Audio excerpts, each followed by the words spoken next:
बहुत discount price में एकदम आधे दाम पे दे रहा हूँ साहब। नहीं चाहिए। अरे आप देखो तो सही, अरे बहुत अच्छा क्वालिटी। अरे भाई एक बार बोला ना नहीं चाहिए। क्वालिटी देखो क्वालिटी।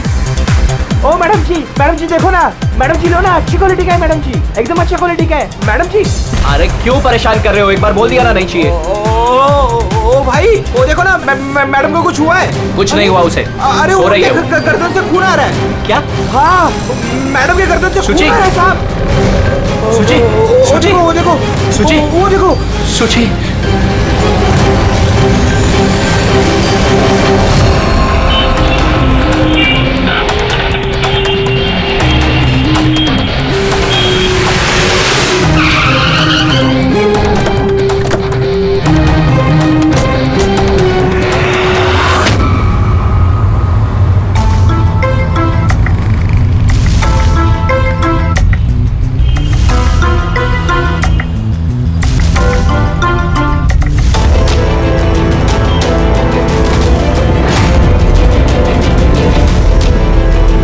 काफी खून बह चुका है, लगता है गोली काफी देर पहले चली थी।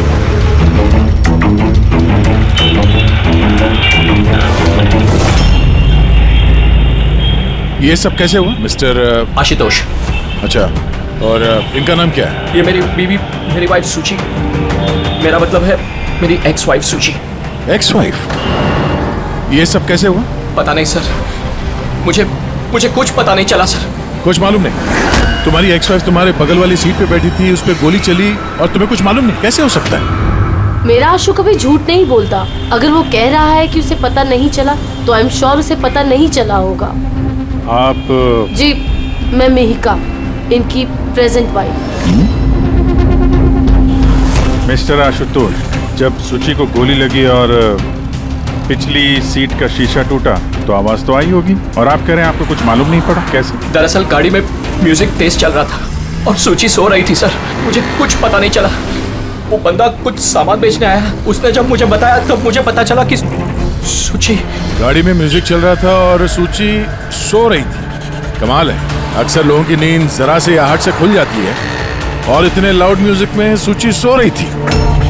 सर, आपकी बात से पता चल रहा है कि आप मुझ पर शक कर रहे हैं। सर, मैं ऐसा क्यों करूंगा? सुची और मेरा डिवोर्स जरूर हुआ था, लेकिन हम बहुत अच्छे दोस्त थे, हमारे अच्छे ताल्लुकात थे। अब दिनेश से पूछ लीजिए प्लीज। दिनेश? सर, मैं सुची का भाई। आशुतोष सही कह रहे हैं सर, तलाक के बाद भी आशुतोष और सुची में बहुत अच्छे ताल्लुकात थे, कभी कोई मनमुटाव नहीं था। अच्छा, तो आप लोग जा कहाँ रहे थे? हम हमारी बेटी रूही की बोर्डिंग स्कूल से लौट रहे थे। तो ये सुची कार में बैठते ही सो गई या बाद में? सर, दरअसल हमारे बीच में बहस हो रही थी। आशुतोष, रूही का स्कूल बहुत अच्छा है, हमें उसे उस स्कूल से नहीं निकालना चाहिए। सूची, ये स्कूल बहुत ही महंगा है, मैं इसकी फीस अफोर्ड नहीं कर सकता हूँ। लेकिन मैं कर सकती हूँ, और मैं अपनी बेटी की एजुकेशन में कोई कॉम्प्रोमाइज नहीं करने सूची, वाली। मैं तुमसे पैसे नहीं ले सकता। क्यों? ओह, तुम्हारा मेल ईगो आगे आ जाता है ना कि मैं तुमसे ज्यादा कमाती हूँ। जानते हो, हमारे डिवोर्स की भी यही वजह थी। एक औरत एक आदमी से ज्यादा कामयाब कैसे हो रिश्तों में सकती होनी है? चाहिए, पति पत्नी में नहीं। मुझे तुमसे कोई बहस नहीं करनी है, और ना ही इस बारे में कोई और बात करनी है। रूही इसी स्कूल में रहेगी। उसके बाद हमारे बीच में कोई बात नहीं हुई, मुझे लगा कि वो सो गई है। अच्छा, ये जब झगड़ा हो रहा था तो गाड़ी कहाँ पे थी, किस इलाके में? सर, लिंक रोड के सिग्नल पे, केपी थिएटर के पास। और फिर उसके बाद कौन सा रास्ता लिया आप लोगों ने? सर, वहां से फिर मैंने लेफ्ट लिया पानी फ्लाईओवर की तरफ। और सीधा यहाँ पे आ गए? जी सर।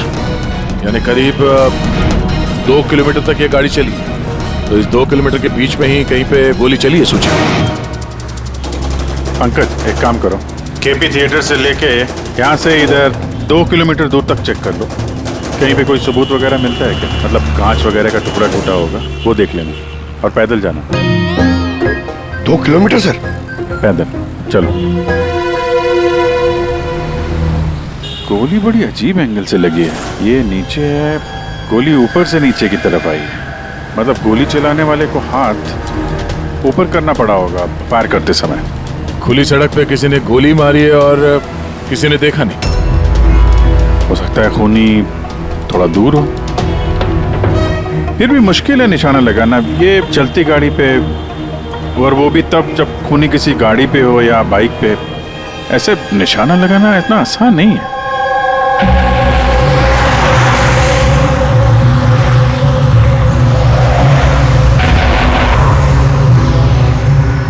रास्ते में कहीं पे गाड़ी रोकी थी तुमने? सिग्नल पे रोकी थी सर, बस और कहीं नहीं। अगर सिग्नल पे किसी ने गोली चलाई हो या फिर कहीं और से भी गोली चलाई हो तो वो निशाना लगाने के लिए वक्त तो लगेगा। तो किसी ने गोली मारते हुए किसी को देखा कैसे नहीं? हेलो, हाँ सर, ठीक है सर, हम लोग पहुंच रहे हैं। क्या हुआ? एसीपी साहब का फोन था, एक और लाश मिली है कामरे ब्रिज के नीचे।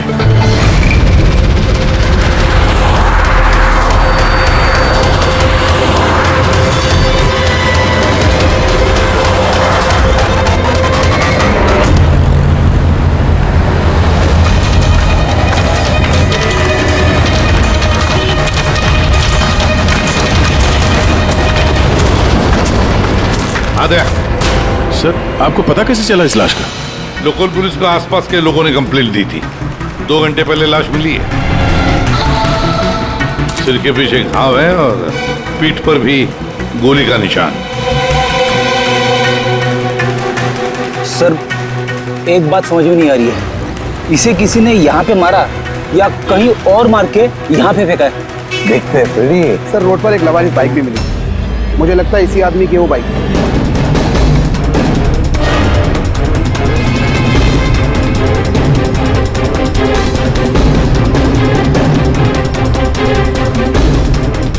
Skid mark.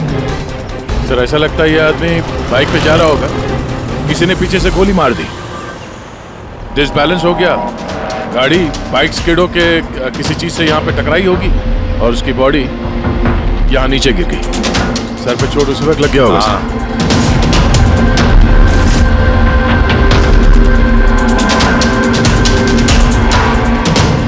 सर, समझ में नहीं आ रहा ये आदमी कौन है। इसका कोई आइडेंटिफिकेशन नहीं है। ये मिसिंग पर्सन ब्यूरो में पूछताछ करूं क्या? फ्रेडी, इतनी जल्दी कोई भी मिसिंग पर्सन ब्यूरो में रिपोर्ट दर्ज नहीं करेगा। काम करो, आरटीओ में जाकर इस बाइक का रजिस्ट्रेशन चेक करो। सारे के सारे डिटेल्स मिल जाएंगे, मालिक कौन है वगैरह। दूसरे केस का क्या हुआ, कुछ पता चला? नहीं सर, बड़ा अजीब केस है, समझ में नहीं आ रहा गोली किसने चलाई और कहां से। सर, वो पूरा इलाका देख लिया सर, लेकिन कोई सुराग नहीं मिला। ट्रैफिक पुलिस ने क्या बताया? सर, ट्रैफिक पुलिस वाले, वहाँ के दुकानदार और 2-3 जन और जो खड़े थे उन सबसे पूछा सर, किसी को खून के बारे में कुछ नहीं पता। सर, सूची पे गोली चली कहां से? देखते हैं। सर, मैंने कहा ना आपसे, मुझे नहीं पता कि सूची को गोली कब और कैसे लगी। आशुतोष, दिनेश, मेहिका, सूची के सबसे करीब थे ना तुम तीनों भी? नहीं? तो फिर अब बताओ, सूची की मौत से तुम तीनों में से किसका फायदा होने वाला था? क्या मतलब? सर, हम सूची को क्यों मारना चाहेंगे? तो सर, मेरी सगी बहन थी, सगी बहन, मैं अपनी बहन को क्यों मारूंगा सर? करोड़ों रुपयों के लिए। और क्या? करोड़ों रुपयों के लिए। मुझे क्या फायदा हो सकता था?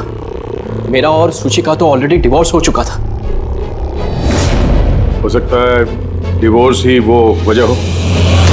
डिवोर्स के बाद भी मैं और सूची बहुत अच्छे दोस्त थे, दोस्त की तरह बर्ताव करते थे। ये भी तो हो सकता है ना कि तुम्हारी अपनी पहली बीवी के साथ जो दोस्ती थी वो शायद तुम्हारी दूसरी बीवी को पसंद ना आई हो। सर, आप ये कैसी बातें कर रहे हैं? मुझे इनकी दोस्ती से क्या प्रॉब्लम होगी? मुझे इनकी दोस्ती से कोई प्रॉब्लम नहीं थी। मैं बिल्कुल भी इनसिक्योर टाइप की लड़की नहीं हूँ। अगर सूची की हत्या तुम तीनों में से किसी ने नहीं की तो फिर किसने मारा सूची को? किसने मारा? मैं बताता हूँ आपको। सूची एक एनजीओ में काम करती थी।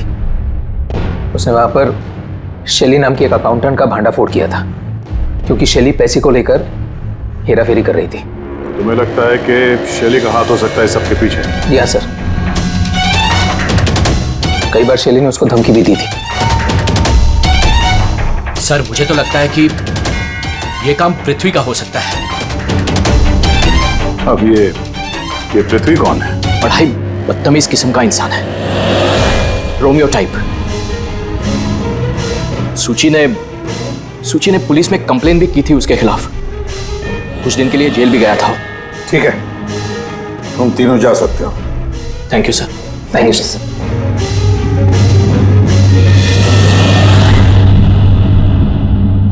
सर, ये तीनों गड़बड़ लग रहे हैं। इन तीनों पर कड़ी नजर रखो। होता तो शैली और पृथ्वी दोनों को ब्यूरो बुला लेते हैं। सर, आरटीओ से बाइक के मालिक का पता चल गया। सर, पृथ्वी और शैली का फोन अनरीचेबल आ रहा है, तो मैंने फ्रेडी से कहा है उनकी मोबाइल फोन को ट्रेस करने के लिए। ये तो हमारा डिलीवरी बॉय विवेक है। सर, हमारी बाइक ज्यादातर यही चलाता था। सर, इससे किसने मार दिया? वही पता करने की कोशिश कर रहे हैं। अच्छा, इस विवेक की किसी के साथ कोई दुश्मनी थी क्या? नहीं सर, ये तो बहुत ही सीधा साधा शरीफ लड़का था। कब से काम कर रहा था वो यहाँ पे? पिछले 1 महीने से राजस्थान से आया था। सर, बहुत मेहनती था।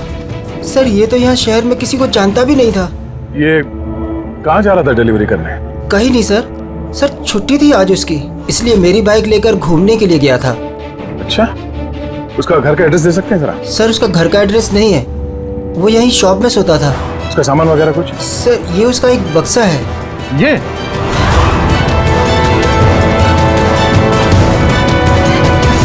सर, ये विवेक के बॉक्सेस और सारे सामान चेक किए मैंने, उसमें ये सर्कस के पैम्फलेट्स के अलावा और कुछ नहीं मिला। या तो उसे सर्कस बहुत ही ज्यादा पसंद होगा, या फिर अपने फ्री टाइम में ये पैम्फलेट बना के वो पैसे कमाता होगा। एक ऐसा मर्डर जिसमें सस्पेक्ट ही नहीं है। आखिर से विवेक जैसे गरीब आदमी को मार के किसी को क्या फायदा हो सकता है? वही तो फिर ये सूची का दूसरा मर्डर, जिसमें कई लोगों पर हमें शक है। उनमें से कोई भी गाड़ी के पास जाकर के गोली चला सकता था सूची पर। नहीं बस, आई एम सॉरी बट मैं तुम्हारी बात से सहमत नहीं। कौन सी बात से? यही कि किसी ने इसे पास से गोली मारी। क्या मतलब? मतलब ये यार, ये तो राइफल की गोली है। हाँ सर, और ये गोली सूची के गले पर यहाँ इस तरह फंसी हुई थी। गोली राइफल से चली है तो काफी दूर से चली होगी। हाँ बिल्कुल, दूर से भी और बस ऊंचाई से भी। हाँ, मैं बताता हूँ। ये देखो बस, 50 डिग्री एंगल से सूची को गोली लगी है। गोली यहाँ से आई, उसने कार की खिड़की का शीशा तोड़ा और उसकी गर्दन में आकर के लगी। ये गोली जिस एंगल से आई है सर, कितनी दूर से चली होगी गोली सर? लगभग 70 फीट की ऊंचाई से। किसी बिल्डिंग से गोली चलाई है। स्नाइपर तैयार बैठा था बिल्डिंग के ऊपर गोली चलाने के लिए। काम करो, जरा इस एरिया का मैप निकालो। तो गोली गाड़ी के बाई तरफ से आई थी, और बाई तरफ तकरीबन बहुत सारे ये बिल्डिंग्स और हाई राइज टावर्स है सर। तो जिस जगह पर दोनों का झगड़ा हुआ, वहां से लेके सूची की लाश जहां पे मिली, उसके बीच में तकरीबन 15 से 20 टावर्स है। इन्हीं में से किसी एक बिल्डिंग से गोली चली होगी।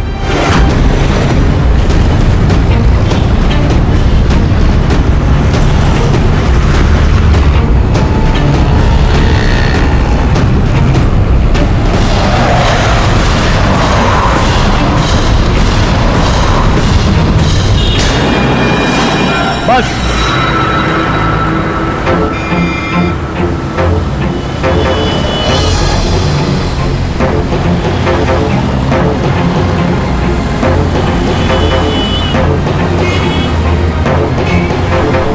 ये अभिजीत सर के हाथ में क्या? मार्क है फ्रेडी, ठीक उसी हाइट पे जिस हाइट पे सूची पे गोली लगी थी। मेरे हाथ में ये डिजिटल डिस्टेंस रीडर है। इससे ये लेजर लाइट उस मार्क पे अगर ठीक जाता है तो इसका मतलब है कि गोली यहाँ इसी बिल्डिंग से चली है। थोड़ा कॉम्प्लिकेटेड है। ठीक है, ये अभी करके देखते हैं। हाँ दे, मैं तैयार हूँ। ओके अभिजीत, थोड़ा राइट में आना, राइट में। हाँ, हल्का थोड़ा लेफ्ट। बस बस बस, थोड़ा पीछे, थोड़ा पीछे। ये देखा, ये लेजर ठीक उस मार्क पे हिट नहीं कर रहा, लग नहीं रहा है वहां पे। गोली यहाँ से नहीं चली सर। एग्जैक्टली। अरे ये स्नाइपर के पास ज्यादा वक्त थोड़ी ना होगा निशाना इधर उधर करने के लिए, जब उसने सूची पे गोली चलाई। एक काम करते हैं, किसी और बिल्डिंग में देखते हैं। ठीक है, चलो।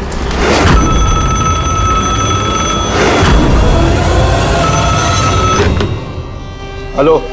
हाँ हेलो, क्या ये फैंटेसी सर्कस जयपुर राजस्थान का ऑफिस है? जी हाँ, बोलिए। देखिए, मैं मुंबई सीआईडी से एसीपी प्रद्युमन बोल रहा हूँ। क्या आपके यहाँ कोई विवेक काम करता था? हाँ हाँ, जानता हूँ विवेक को, वो इसी सर्कस में काम करता था। क्या हो गया? क्या काम करता था वो, कुछ बता सकते हैं? देखिए साहब, अगर सारा दिन आपसे फोन पे लगा रहोगे ना तो मेरा शो कैंसिल हो जाएगा। मैं आपकी बात अपने मालिक को बोलता हूँ, वो आपको कॉल करेंगे, समझे? हेलो।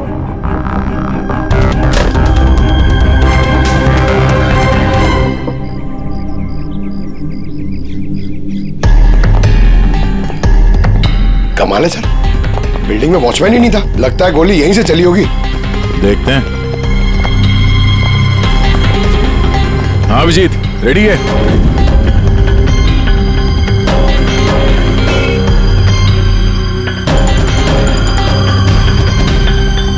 नहीं अभिजीत, यहां से निशाना कुछ ठीक से लग नहीं रहा। थोड़ा राइट में आना, राइट में, और थोड़ा।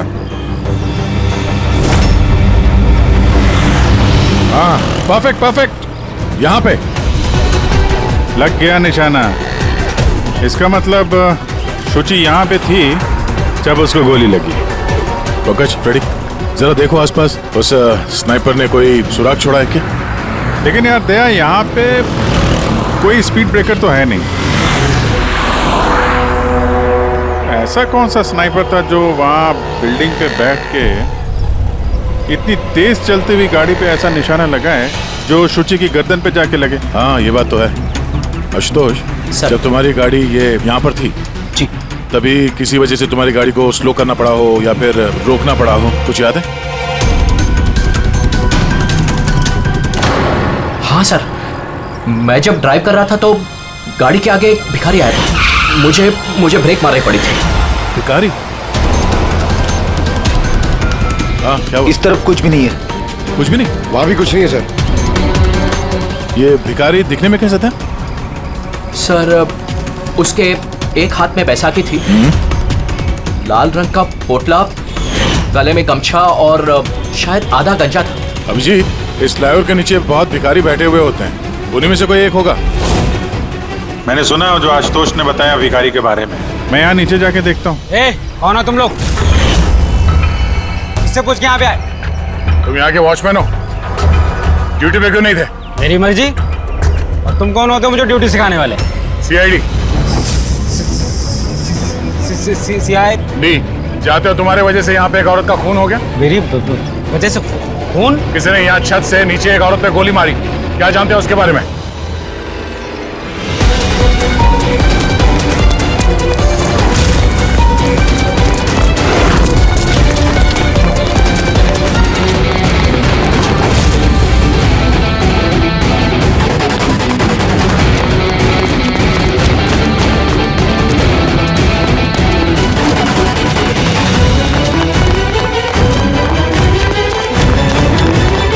रुक जा। सब मैंने कुछ नहीं किया, सब मैंने कुछ नहीं किया, सब मुझे छोड़ दो। कुछ नहीं किया तो भागा क्यों? मैं डर गया था साहब। What? क्यों डर गया था? क्या जानता है इस खून के बारे में? साहब, मैंने पैसे लिए थे, लेकिन उसने ये नहीं बताया था कि वो किसी का खून करने वाला है साहब। कौन था वो आदमी? पहले कभी देखा नहीं साहब। उसने बोला कि वो बिल्डिंग के छत पे अपनी गर्लफ्रेंड को प्रपोज करने वाला है साहब। उसने 2 घंटे को 15,000 रुपए दिए थे साहब। मैंने तो इतने 1 महीने में भी नहीं कमाए साहब। उसने हेलमेट पहन रखा था और चश्मा लगाया हुआ था।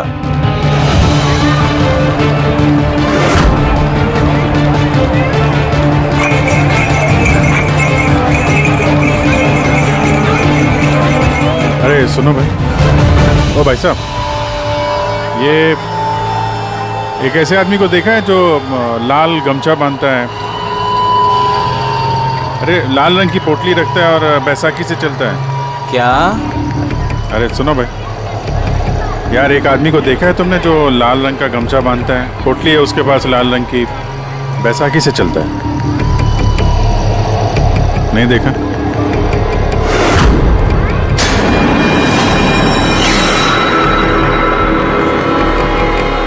अरे सुनना जरा। अरे सुनो भाई, बात करनी है यार। अरे ए, क्या कर रहा है भाई? अरे रुको यार।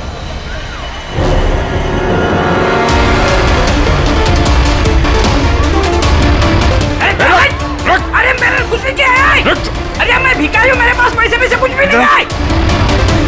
अरे कौन हो, छोड़ दो मुझे। अपाहिज होने का नाटक कर रहा है। तुझे मालूम है बिना पैर के आदमी कैसे जीता है? अरे कौन हो तुम, क्या चाहते हो? मेरे पास पैसे नहीं से नहीं, मैं रास्ते का भिखारी नहीं बन के जीता। जानबूझ के उस लाल वाली गाड़ी के नीचे गिरा था ना? कौन सी लाल गाड़ी? मैं किसी गाड़ी के आगे नहीं आया। साहब क्या दादागिरी है, आप इसे छोड़ दीजिए वरना ठीक नहीं होगा, मैं बता देता हूँ। CID से हूँ मैं। किधर चलो?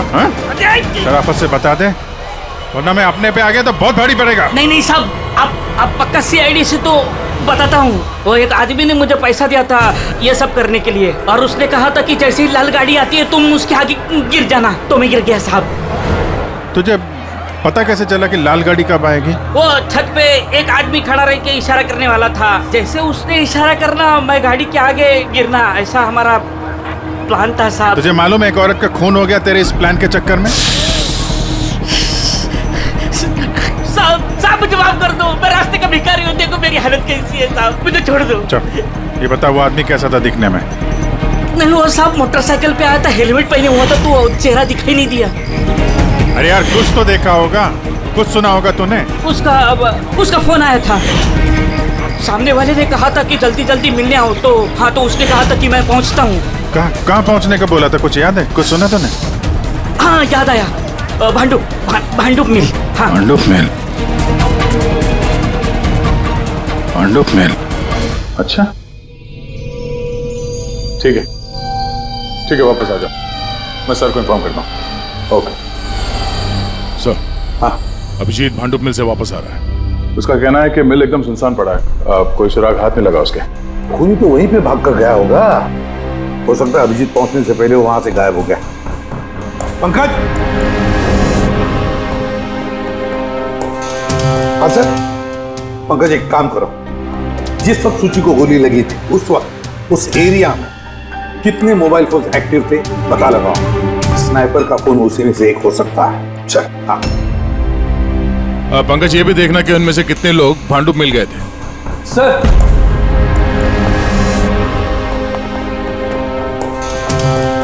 सर ये शैली है, NGO अकाउंटेंट। सूची एक NGO में काम करती थी, उसने वहां पर शैली नाम की एक अकाउंटेंट का भांडाफोड़ किया था। और ये पृथ्वी है जिनके खिलाफ सूची ने रिपोर्ट लिखवाई थी। सूची ने पुलिस में कंप्लेन भी की थी उसके खिलाफ, कुछ दिन के लिए जेल भी गया था। आपने सोच भी कैसे लिया कि सूची के खून में मेरा हाथ हो सकता है? हाँ सर, मैंने भी ऐसा कुछ नहीं किया, मैंने किसी का मर्डर नहीं किया सर। शैली तुम्हारी नौकरी चली गई थी सूची के वजह से, और उसके बाद से तुम्हें अभी तक कोई नौकरी मिली नहीं। उधार के पैसे ले लेके घर का खर्चा चला रही हो तुम। हाँ? और पृथ्वी, एक हफ्ते तक तुम्हें जेल में रहना पड़ा, अपने मोहल्ले में काफी बदनामी हुई तुम्हारी। क्यों? तो क्या हुआ? अगर मुझे बदनामी का इतना डर होता तो मैं अपना घर बदल लेता, मर्डर थोड़ी ना करूंगा मैं किसी का। एंड सर ऐसा नहीं है कि मुझे कोई जॉब नहीं मिल रही है, इट्स जस्ट लाइक कि मुझे मेरे लायक कोई जॉब नहीं मिल रही है, इस वजह से मैं कहीं ज्वाइन नहीं कर रही हूँ। आपको आशुतोष और उसकी नई पत्नी मिहिका से पूछताछ करनी चाहिए। वो आपस में खुश नहीं है लेकिन दिखावा करते। आशुतोष तो सूची के पास वापस जाना चाहता है, शायद मिहिका ने इसीलिए। एंड सर सूची की ना उसके भाई दिनेश से भी नहीं बनती थी, हमेशा ना फोन पे उससे झगड़ती ही रहती थी। अच्छा, और किस बात को लेके होता था ये झगड़ा इन दोनों भाई बहन के बीच? एक्चुअली सर दिनेश ने आशुतोष को धमकी दी थी कि सूची से दूर रहे, शायद सूची को यही अच्छा नहीं लगा होगा। एक बार सूची ने मुझे ये भी बताया था कि मिहिका जलती है उसकी और आशुतोष की दोस्ती से। 100% इन्हीं में से किसी एक ने उसका मर्डर किया। हाँ सर। अच्छा ठीक है, जा सकते हो तुम दोनों, लेकिन एक बात अच्छी तरह से याद रखना, जब तक इन्वेस्टिगेशन पूरा नहीं होता ये शहर छोड़कर तुम कहीं नहीं जाओगे। इस केस में किसी की बातों का भरोसा नहीं हो रहा सर, ऐसा लगता है कि सब के सब झूठ ही बोल रहे हैं। हाँ, पर यार जो भी है उसने बड़ी लंबी प्लानिंग की है। पहले भिखारी को पैसे दिए, फिर वॉचमैन को हायर किया, फिर स्नाइपर को हायर किया, तो सही वक्त मिलते ही सूची को उड़ा दिया। सर, हाँ सर, जिस वक्त सूची को गोली चली थी सर, उस वक्त ब्रिज के आसपास 2000 लोगों के मोबाइल एक्टिवेट थे। तो उसमें से कौन सा मोबाइल फोन भांडू पुल की तरफ गया देखा? एक फोन गया था सर उस तरफ, लेकिन वो प्राइवेट नंबर है तो वो ट्रैक नहीं हो पाया। और क्या बता सकते हो इस नंबर के बारे में? यही सर कि वो मिल तक गया लेकिन रुका नहीं, वो सीधे चला गया कामरी ब्रिज की तरफ और फिर वहां से सिग्नल चला गया सर। कामरी ब्रिज?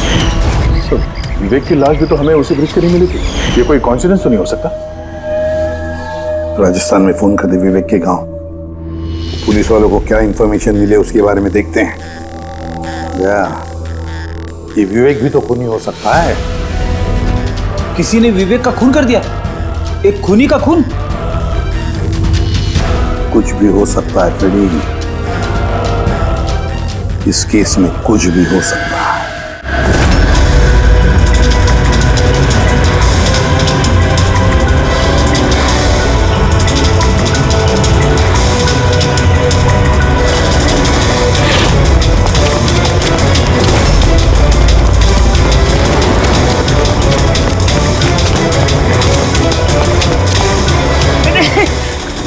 अबे बार बार भागता क्यों है? अरे हाँ, बार बार मेरे पीछे पड़ते हो, क्यों पड़ते हो मेरे पीछे? बात करनी है तेरे से। मुझे नहीं बात करनी है। तो बहुत हुआ साहब, आप हम लोगों को इस तरह परेशान नहीं कर सकते। कोई परेशान नहीं कर रहा, हम अपना काम कर रहे हैं। जाओ। हमको कुछ नहीं सुनना है, जाइए यहाँ से। अरे एक आदमी का खून हो गया, समझ में नहीं आता। हाँ तो क्या हम लोगों ने खून किया है? हाँ, हम लोग गरीब लोग हैं, भीख मांग के खाते हैं, तो उसका मतलब हम पे इल्जाम डाल देंगे आप लोग? हाँ देखो ना।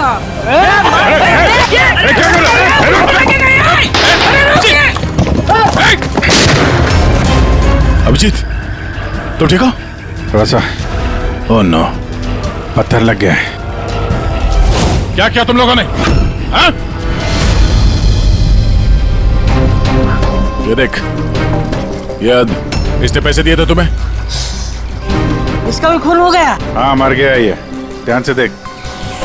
क्या ये वही आदमी है जिसने तुझे बोला था कार के आगे गिरने के लिए? जरा जूम करो।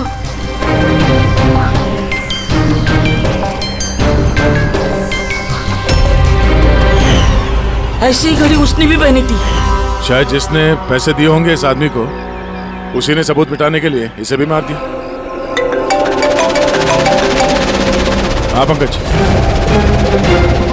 हाँ अच्छा, ओह ठीक है ठीक है, ओके ओके थैंक यू।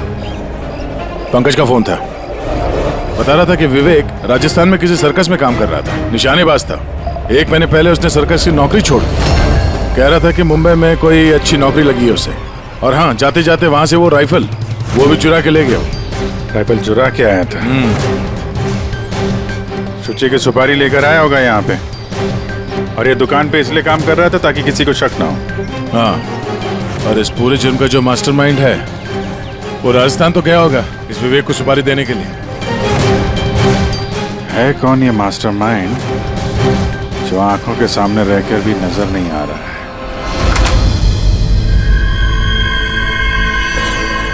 अरे मिस्टर आशु। सर आप लोग यहाँ? मिस्टर आशु, उस आदमी का पता चल गया है जिसने शुचि पे गोली चलाई थी। वाह, दैट्स अ ग्रेट न्यूज़। आपने पकड़ लिया उसे? विवेक नाम है उसका। आप लोग किसी विवेक को जानते हो? नहीं तो। कमाल है, आप किसी विवेक को नहीं जानते हो, मगर 15 बार कॉल किया आपने अपने मोबाइल से। क्या? सर मैं जब किसी विवेक को जानता ही नहीं हूँ तो मैं उसे फोन क्यों करूँगा? सिर्फ इतना ही नहीं, उससे मिलने तुम राजस्थान भी गए थे। सर्कस में उसकी गोली चलाने की कला तुम्हें इतनी पसंद आ गई थी कि सूची को मारने का कॉन्ट्रैक्ट भी दे दिया उसे। क्या? 1 मिनट सर, 1 मिनट। ये बात सच है कि मैं बिजनेस ट्रिप के लिए राजस्थान गया था, लेकिन मैं कोई सर्कस में नहीं गया था। और मैं जब कोई विवेक को जानता ही नहीं हूँ तो मैं उसे फोन क्यों करूँगा? तो क्या ये तुम्हारे फोन रिकॉर्ड झूठ बोल रहे हैं? सर ये हो सकता है कि मेरे फोन से किसी और ने फोन किया हो मेरी गैर मौजूदगी में। अच्छा, तो आप अपना फोन ऐसे ही लापरवाही से इधर उधर छोड़ देते हैं क्या? नहीं सर। हाँ सर। अच्छा ठीक है sir, okay sir, okay. Doctor Salunke का फोन था, हमें फॉरेंसिक लैब में बुलाया आशुतोष को लेके। बस सुची यहाँ बैठी हुई थी इस सीट पे, और ये इस सीट का हिस्सा है जो पीछे की तरफ, और ये है वो लीवर जिससे सीट आगे पीछे होती है, और इस लीवर को जाम कर दिया गया है। देखो, लीवर को जाम कर दिया गया है। हाँ यार, बस यही सुना कि सर, इसके लिए आपने हमको वहां से बुलाया? पंकज, क्या तेरी पूरी बात सुनो ना। सुराग ये नहीं है कि ये लीवर अटका हुआ है, सुराग ये है कि इसे जानबूझकर पीछे अटकाया गया है। और सर सीट जानबूझ के कोई खराब क्यों करेगा? यही तो हम लोग भी सोच रहे थे। आशुतोष, ये तुम्हारी इस गाड़ी की सीट कब से ऐसी है, कब से पीछे अटकी पड़ी है? सर परसों रात तक तो ठीक थी, लेकिन कल सुबह जब निकला तो रिक्लाइन काम नहीं कर रहा था। मेरे पास ठीक कराने का वक्त नहीं था, इसलिए ऐसे ही निकल पड़ा। तालुम के साहब, सीट खराब होने का इस केस से क्या लेना देना? लेना देना है फ्रेडी, और लेना देना यह है कि खूनी चाहता था कि सीट पीछे अटकी रहे ताकि सूची की पोजीशन ऐसे रहे पीछे की तरफ। सर, अगर वो आगे बैठती या पीछे बैठती तो उससे खूनी को क्या फर्क पड़ता? खूनी तो गोली चलाने वाला था ना। यार पंकज, तुम एक काम करो, यहाँ ड्राइविंग सीट पे बैठो। सारिका, तुम सूची की जगह। हाँ। अब मान लो कि मैं सूची हूँ, तो जब मैं इस सीट पे बैठी थी तब मेरा सर ऐसे था। बस सूची का सर यहाँ होने का फायदा खूनी को तब मिलता जब उसका एम सूची नहीं, ड्राइविंग सीट पर बैठा हुआ आदमी होता, मतलब आशुतोष होता। लेकिन आशुतोष को किसी भी वजह से बहुत जबरदस्त ब्रेक लगाना पड़ा। ब्रेक की वजह से झटका लगा और झटके में सूची आगे आई, और बस गोली आशुतोष को लगने की बजाय सूची को लग गई। सर इसका मतलब आशुतोष खूनी नहीं है, बल्कि कोई उसका खून करना चाहता है। दे।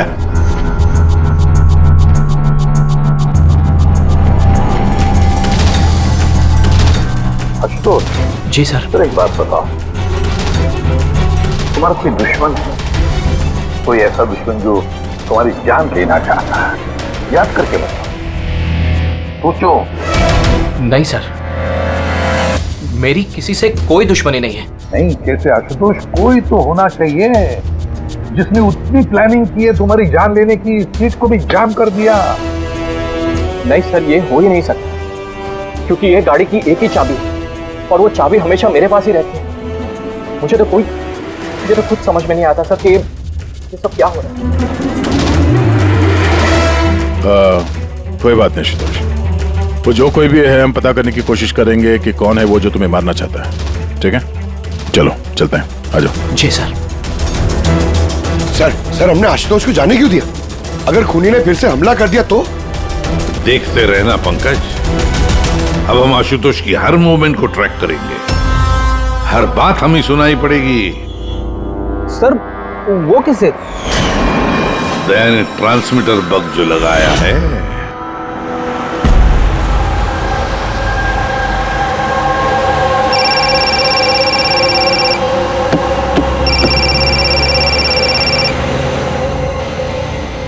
हेलो, हाँ बोलो। अच्छा, तो आ जाओ घर पे। वहां पर वो जगह तो बंद है ना? ठीक है, आता हूं।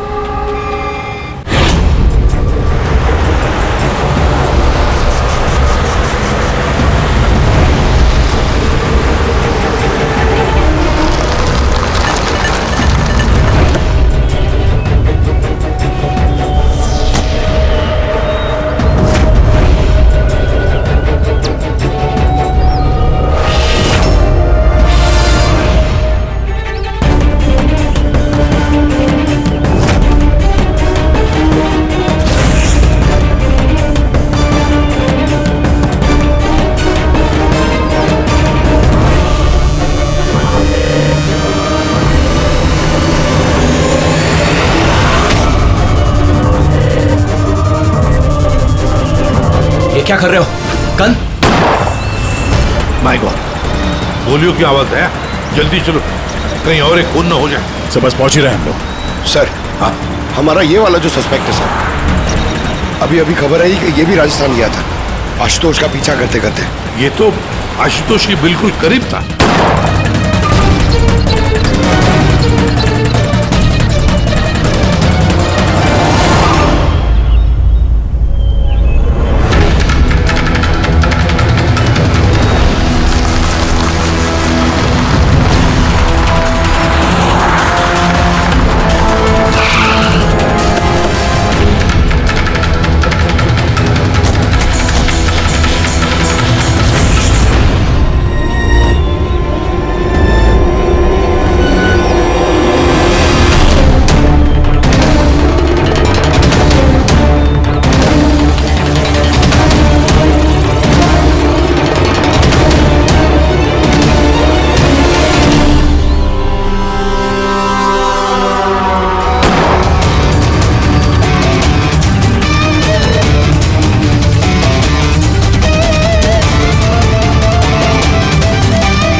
दिनेश, सर मैं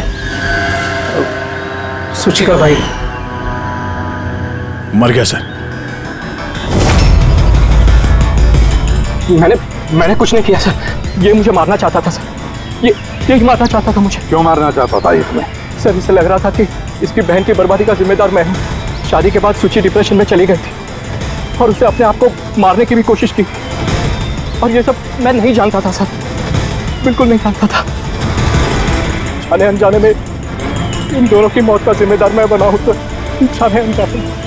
पंकज, इसे जरा छांव में बिठा दो। मेरी फोरेंसिक लैब भेज दो।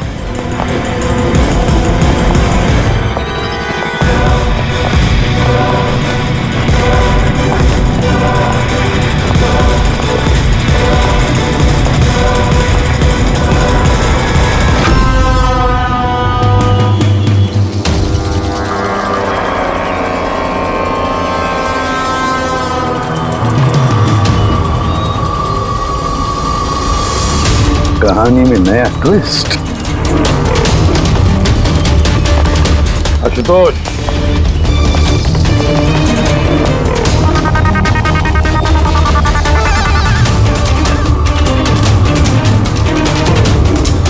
जानते हो क्या है ये? नहीं सर, मुझे नहीं पता। नहीं पता? अभी जान जाओगे। पंकज, तलाशी लो इनकी। मगर क्यों? हाथ ऊपर करिए, पता चल जाएगा आपको। सर मैंने कुछ नहीं किया, मैं बेकसूर हूँ। आप मेरी तलाशी क्यों ले रहे हैं? मेरा यकीन मानिए सर, मेरे पास कुछ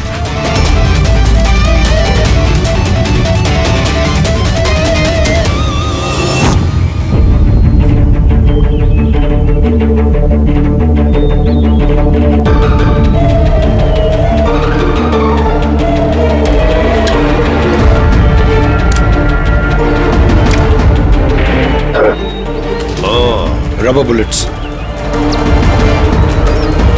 मुझे नहीं पता सर, इससे क्या साबित होता है? क्या साबित होता है? हाँ? तुमने इस गन से दिनेश का खून किया, असली बुलेट से। हाँ? तो फिर ये गन कैसे आई तुम्हारे पास, और वो नकली रबर बुलेट कैसे फायर हुआ और कब?